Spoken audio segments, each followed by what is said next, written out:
Welcome back to the shop, or in this case, outside the shop. Today we're going to be doing something a little bit different. Although we usually cover motorcycles, all of us need a way at times to haul them. And that usually leads to a truck or an SUV of some kind. I have run the gamut in terms of buying various vehicles to try and accommodate this need. When I first got into adventure motorcycling, I was extremely pleased because I thought, gee, I'll never have a need to haul the motorcycle, and that will allow me to get something fun and enjoyable to drive on a daily basis, which led to the Ford Focus RS, which I absolutely love, by the way, and we'll be covering that in future videos. However, after drowning the bike and having to borrow a truck, various occasions still occur or come up where I do in fact need to haul a motorcycle, and that led me back to looking for another truck. Now, I should caveat this video, this is going to be a Chevy Colorado first impressions and review video, but if you're waiting for more motorcycle videos, be sure to click subscribe and that bell notification. We have a KTM 950 coming up very shortly as we head down to Indiana for an AMA ADV ride next weekend, so stay tuned for that. In the meantime, let's get back to this Chevy Colorado and whether or not it is a truck that is right for you.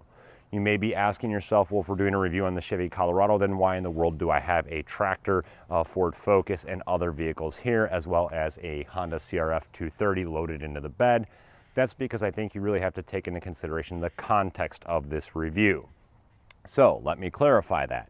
If you are looking for an off-road vehicle or something like that, please go elsewhere. There's plenty of reviews on the Colorado ZR2, the Raptor, and other models. I do not take this truck off-road. I have no intentions of taking this truck off-road, and if that's what you're looking for, this particular model is probably not the right one for you. However, if what you're looking for is a daily driver and you need to haul things, then stay tuned because this might be the right truck for you. The first point in whether or not this is the right truck for you would be to consider what is it that you need to haul. That's why I've lined up these other vehicles here. If your needs are simply something like a motorcycle, small or large, then I still don't think this is the right truck for you because for the same amount of money, you can go get a Honda Ridgeline. I've personally owned the Honda Ridgeline, and I will say that it is a phenomenal truck for most needs.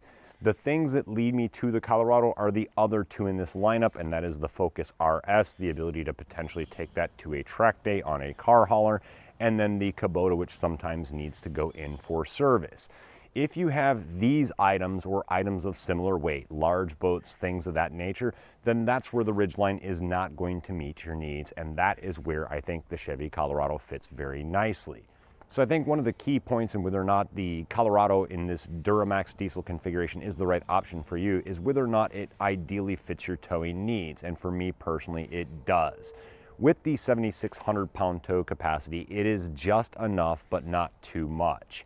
I have the option of smaller toy haulers, something in the 16 to 20 foot range if I go with a lightweight option, that this will tow comfortably and confidently. Speaking of towing, that's the other thing, is not only do you get the Duramax diesel engine, but you do get the built-in brake controller and the tow haul mode, which does do engine braking just like diesel semis. I'm sure you've heard all of this before because these are the key points that everybody talks about when they're talking about the Colorado diesel. I've had in the past a vehicle that I loved very, very much, and that was a Volkswagen Touareg. It was a diesel as well.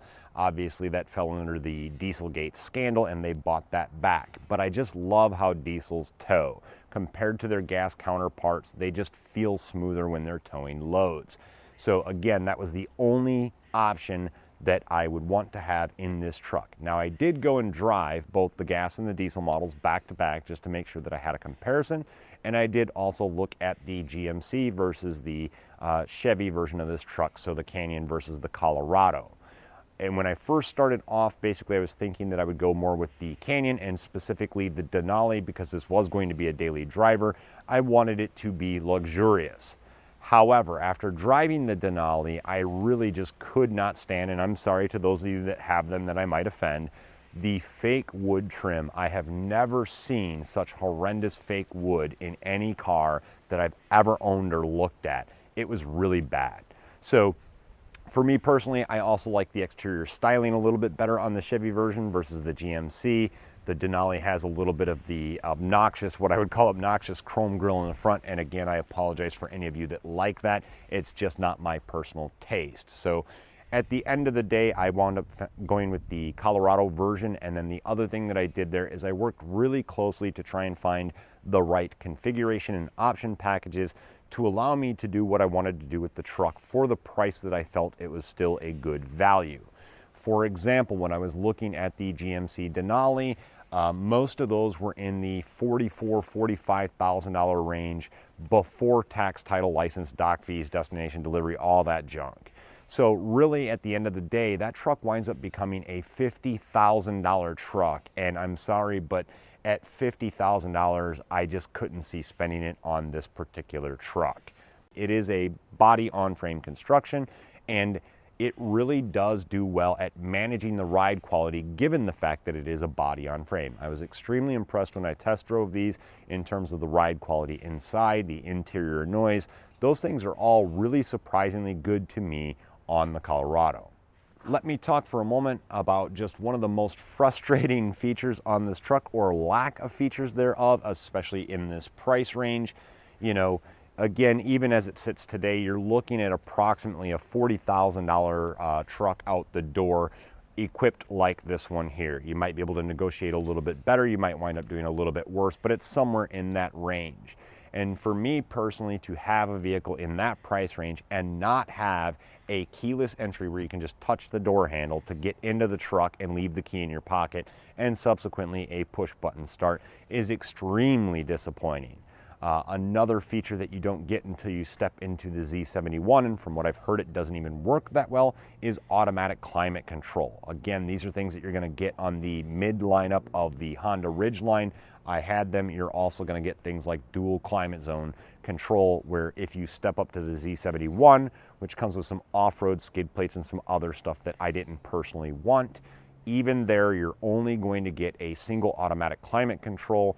So those two things are probably the biggest complaints that I have about this truck. It just keeps it from being what I feel it should be given the price range that it's in. I have about 1,000 miles on it now, and in that 1,000 miles overall, my average fuel economy has been 26 miles per gallon.